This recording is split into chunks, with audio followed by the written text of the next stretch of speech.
जी रीना जी, आप पाकिस्तान से रावलपिंडी से जाके आई अपना पुश्तैनी घर देखे, किस तरह की भावना, क्या फीलिंग है? बहुत ही अच्छी फीलिंग है। मेरे ख्याल से ऐसा पहले किसी ने नहीं किया कि मैं एक रात वहाँ अपने ही कमरे में सो के आई,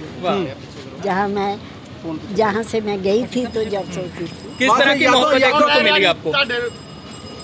मोहब्बत बहुत ज़्यादा मिली, इतनी ज़्यादा कि उसकी एक्सपेक्टेशन नहीं। कितने देर बाद आप वहाँ पे वापस गई थी अपने रावलपिंडी? 75 साल।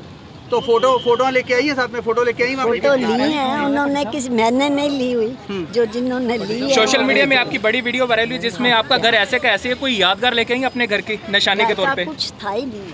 अच्छा। मैंने बड़ा कोशिश की कि शायद कोई कोई एक तस्वीर शायद होएगी जड़ा अंदर ना साडे अंगीठियां बनदियां सी, ਉਹਨਾਂ ਦੇ ਤੱਲੇ डिजाइन बनाया सी मेरे पिताजी ने। अच्छा। बनाया सी, ਉਹਦੇ ਨਾਲ ਇੱਕ ਤਸਵੀਰ ਖਿਚਾਈ, ਮੈਨੂੰ ਹੁਣੇ ਵੀ ਨਹੀਂ ਪਤਾ ਕਿੰਨੇ ਖਿੱਚੀ। ਤੁਸੀਂ ਉਹ ਪੀੜਾ ਹੰਡਾਈ ਹੈ 15 ਸਾਲ ਦੀ ਉਮਰ ਦੇ ਵਿੱਚ, ਉਸ ਤੋਂ ਬਾਅਦ ਮੌਕਾ ਮਿਲਿਆ, ਤੁਹਾਡੇ ਵਾਸਤੇ ਕਿੱਡਾ ਕੁ ਵੱਡਾ ਸੁਪਨਾ ਸੀਗਾ ਔਰ ਬਾਕੀ ਜਿਹੜੇ ਲੋਕ ਚਾਹਵਾਨ ਨੇ ਜਾਣ ਦੇ ਲਈ ਉਹਨਾਂ ਲਈ ਕੀ ਪੈਗਾਮ ਹੈ? देखो मेरा तो जो सपना सी कि मैं एक बारी अपना घर देखा, क्योंकि मैं हमेशा सब नू कभी भी ये नहीं किया कि भाई मैं इत्थे दिया इधर, मैं सब हमेशा किया कि मेरा होम टाउन रावलपिंडी। ਉਹ ਲੋਕਾਂ ਨੇ ਉੱਥੇ ਤੁਹਾਨੂੰ ਪੱਪਾ ਭਾਰ ਲੈ ਕੇ ਤੁਹਾਨੂੰ ਅੱਖਾਂ ਦੇ ਪਲਕਾਂ ਤੇ ਬਿਠਾਇਆ, ਉਹਨਾਂ ਦਾ ਕਿਸ ਤਰ੍ਹਾਂ ਸ਼ੁਕਰੀਆ?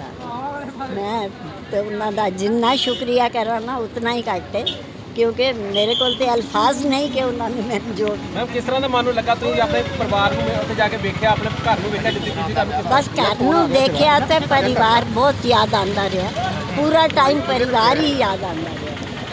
ਬੜਾ ਔਖਾ ਹੁੰਦਾ ਇੱਕ ਦੋ ਮੁਲਕਾਂ ਦੇ ਵਿੱਚ, ਇਹੋ ਜਿਹੇ ਮੁਲਕ ਜਿਹੜੇ ਇੰਡੀਆ ਪਾਕਿਸਤਾਨ ਵਰਗੇ, ਬਜ਼ੁਰਗਾਂ ਲਈ ਜਾਣਾ ਜਿਹੜੇ ਲੋਕ ਉੱਧਰੋਂ ਉੱਜੜ ਕੇ ਆਏ ਨੇ।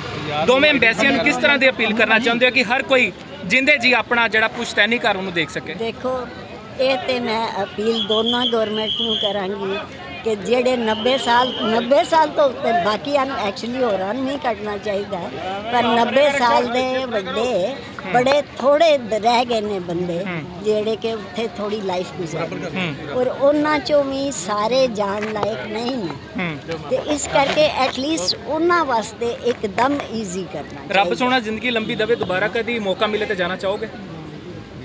I will not mind। ठीक है। बचपन ਦੀ ਜ਼ਿਆਦਾ ਤੇਤੇ ਆਈਆਂ ਤੁਹਾਨੂੰ, ਕੀ ਕਹਿਣਾ ਚਾਹੋਗੇ? हाँ जी, ਬਚਪਨ ਦੀਆਂ ਜ਼ਿਆਦਾ ਤੇਤੇ ਆਈਆਂ ਤੁਹਾਨੂੰ, ਉੱਥੇ ਜਾ ਕੇ ਕਿਸ ਤਰ੍ਹਾਂ ਦਾ ਮਨ ਨੂੰ ਲੱਗਾ, ਕਿਸ ਤਰ੍ਹਾਂ ਫੀਲਿੰਗ? बस यही लग रहा सी कि मैं बचपन ही जी रही हाँ, और मैनू सामने घर दे सब अपने भैन भरा माँ बाप वही नज़र आ रहे सी। ਉੱਥੇ ਕਿਸ ਤਰ੍ਹਾਂ ਦਾ ਪਿਆਰ ਮਿਲਿਆ ਤੁਹਾਨੂੰ? बहुत ही ज़्यादा अपने जिहा मिलिया, कोई फर्क है ही नहीं उधर ते ਉੱਥੇ इधर। ਤੇਰੇ ਪਰਿਵਾਰ ਦੇ ਮੈਂਬਰ ਹੈਗੇ ਕੋਈ? नहीं कोई नहीं, ਪੁਰਾਣੇ ਤੁਹਾਨੂੰ ਮਿਲੇ ਹੁੰਦੇ ਵਾਕਫ? नहीं कोई नहीं। रीना जी